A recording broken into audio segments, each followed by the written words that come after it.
Halo guys, kembali lagi bersama aku Rifki, NIM 1822005. Di sini aku bakal jelasin tentang apa itu iframe, keyframe, dan B-frame, dan bagaimana cara kerja mereka dalam video compression. Tapi sebelum kita masuk ke situ, mungkin aku bakal jelasin lebih dulu apa itu video compression dan bagaimana proses video compression itu sendiri. Bayangkan sebuah video beresolusi 1080 pixel. Video tersebut akan memiliki dimensi 1920 dikali 1080 pixel, dengan setiap pixel menyimpan data sebanyak 24 bit, dengan kualitas video 30 frame per second.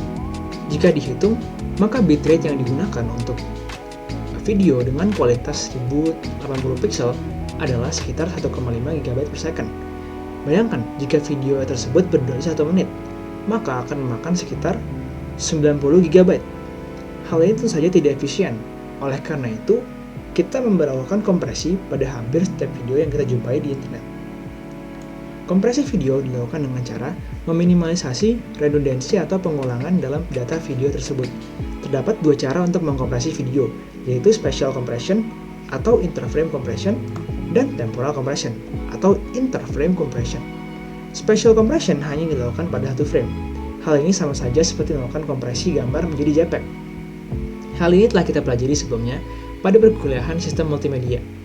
Intinya, kompresi JPEG atau kompresi gambar ini mengambil makro blok atau gabungan pixel yang berukuran 8x8, kemudian dimasukkan ke berbagai fungsi, seperti fungsi DCT dan quantizing matrix untuk mengurangi ukuran file gambar.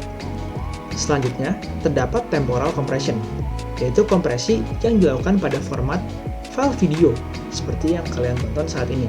Saat kalian melihat video ini, kalian bisa lihat bahwa background saya dari frame ke frame atau dari waktu ke waktu cukup identikal. Tidak ada perubahan signifikan background saya setiap frame. Inilah yang dimanfaatkan dalam temporal compression. Temporal compression bekerja dengan cara melihat perbedaan makro blok antar frame, lalu menentukan apakah makro blok tersebut harus berubah atau tidak. Jika antara frame cukup identikal sehingga tidak perlu dirubah, maka hal tersebut akan dimanfaatkan, sehingga bagian background yang tidak banyak berubah itu tidak menggunakan frame baru, melainkan menggunakan data dari frame sebelumnya untuk mengurangi ukuran file. Jadi, video tersebut melakukan prediksi frame berikutnya dengan menggunakan referensi dari frame lain, sehingga informasi yang digunakan setiap frame dapat diminimalisasi.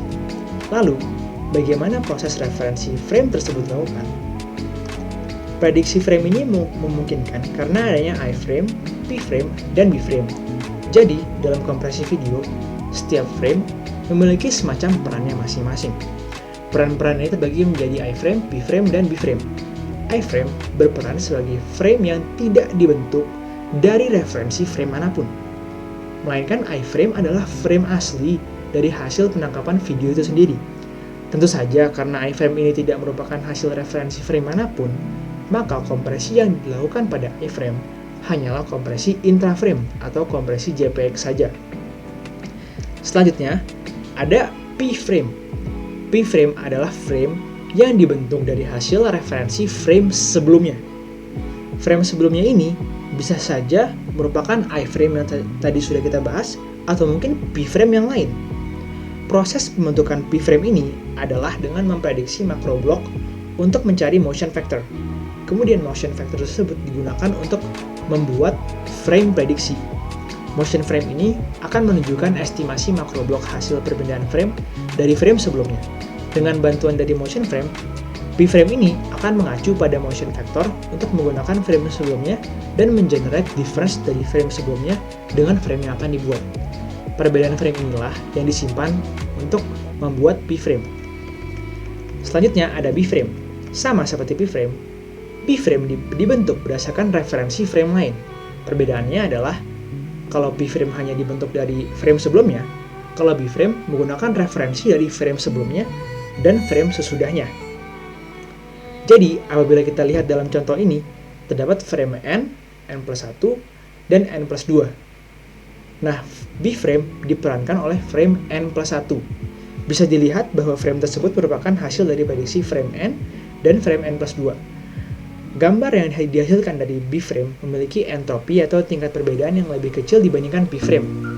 Karena B-frame ini menggunakan referensi dari frame sesudah dan frame sebelum sehingga lebih akurat.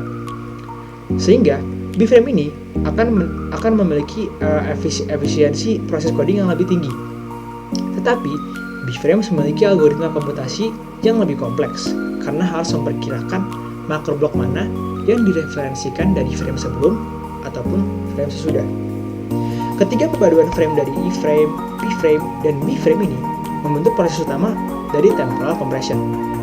Nah, sekian penjelasan dari aku. Gimana? Udah mulai ngerti belum? Semoga bermanfaat ya videonya. Jangan lupa komen di bawah kalau kalian punya pertanyaan. Dan jangan lupa juga untuk like video ini kalau kalian suka atau dislike kalau kalian suka. Dan jangan lupa subscribe ke channel ini. Sekian dari saya, sampai jumpa.